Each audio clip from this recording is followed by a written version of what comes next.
Hormuz நீரிணை என்பது சாதாரண கடல்வழி அல்ல, உலக பொருளாதாரத்தின் உயிர் நாடி என்றே சொல்லலாம். இங்கு நடக்கும் அரசியல் மற்றும் ராணுவ பதற்றங்கள் நேரடியாக உலக நாடுகளையும், குறிப்பாக இந்தியாவையும் பாதிக்கக்கூடியது. அவற்றின் வரலாறு குறித்து விளக்குகிறார் கலைமதி செல்வராசா.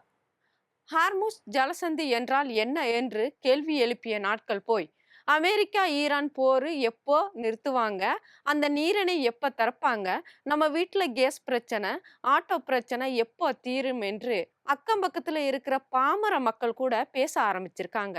அந்த அளவுக்கு கேஸ் தட்டுப்பாடு தலை விரிச்சு ஆடுது. இந்தியா முழுவதும் இந்த கேஸ் பிரச்சனை இல்லாம இருந்தா அந்த ஹார்முஸ் நீரிணை எங்க இருக்கு, எதுக்காக இந்த பிரச்சனை என்று தெரியாமலே போயிருக்கும்.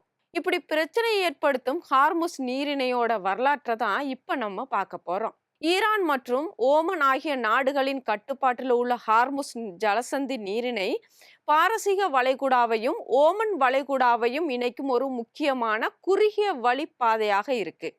இது உலகின் எண்ணெய் விநியோகத்துல சுமார் 20 முதல் 25% கையாளுவதால் உலகளாவிய எரிசக்தி பாதுகாப்பிற்கு முக்கிய கேந்திரமாக இது இருக்கு. ஈரான் மற்றும் ஓமனுக்கு இடையில உள்ள இந்த நீரிணை தற்போது நிலவும் போர் பதற்றத்தால கவனத்தை பெற்றிருக்கு. இப்போ இந்த நீரிணைக்கும் போருக்கும் என்ன சம்பந்தம் என்று நம்ம பார்த்துருவோம்.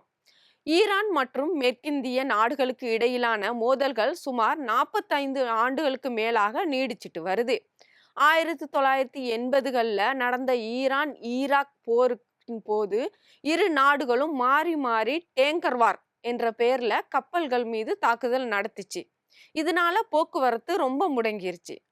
உலக அளவில் கச்சா எண்ணெய் மற்றும் திரவமாக்கப்பட்ட இயற்கை எரிவாயு கொண்டு செல்லும் 20% கப்பல் போக்குவரத்து இந்த வழியாகத்தான் நடக்குது.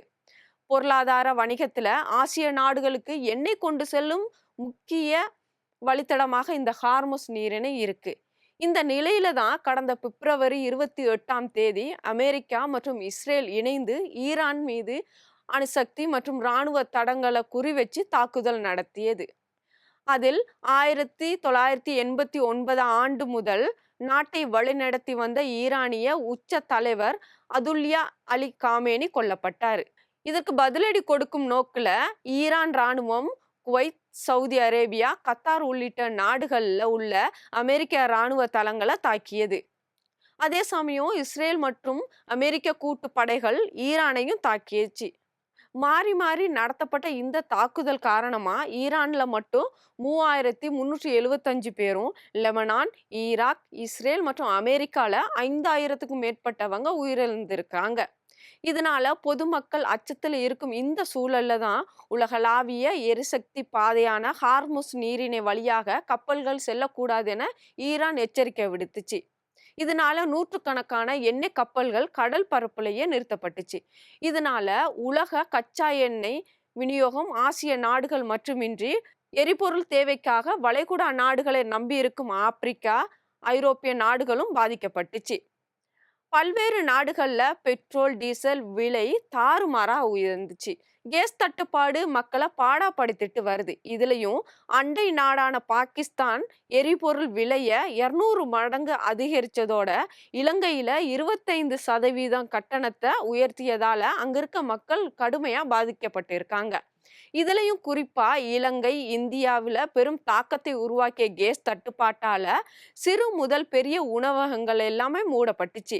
வீடுகள் மற்றும் விடுதிகள்ல விறகு அடுப்பை பயன்படுத்தும் நிலைக்கு மக்கள் ஆளாகினாங்க. இதற்கு இடையில தான் தற்காலிக போர் நிறுத்தத்தை ட்ரம்ப் அறிவிச்ச நிலையில பாகிஸ்தான்ல நடந்த 2ஆம் கட்ட பேச்சுவார்த்தையில பங்கேற்க ஈரான் மறுத்துருச்சு. இதனால ஆத்திரமடைஞ்ச அதிபர் ட்ரம்ப் ஈரானிய படகுகள் அல்லது அடையாளம் தெரியாத படகுகளை சுட்டு வீழ்த்தி அழிக்கவும் உத்தரவிட்டிருக்காரு. அதோட ஹார்முஸ் நீரிணை பாதையை தனது கட்டுப்பாட்டுல கொண்டு வரவும் அமெரிக்கா தீவிரம் காட்டிட்டு வருது. இந்த சூழல் இப்படி இருக்க எந்த நேரத்திலையும் பாரசீக வளைகுடாவுல போர் ஏற்படும் என்ற அச்சம் எழுந்திருக்கு. இதற்கிடையில எதிரிகளுக்கு மாரடைப்பை ஏற்படுத்தும் ஒரு ரகசிய ஆயுதத்தை கையில் எடுத்திருக்கதா ஈரான் எச்சரிக்கை விடுத்திருக்கு. இந்த போர் முடிவுக்கு வருமா என்று உலக நாடுகளே எதிர்பார்த்துட்டு இருக்க சூழல்ல தான் கேஸ் கிடைக்காம நடுத்தர மக்கள் கடுமையா பாதிக்கப்படுறது தான் நிதர்சனமான உண்மையா இருக்கு.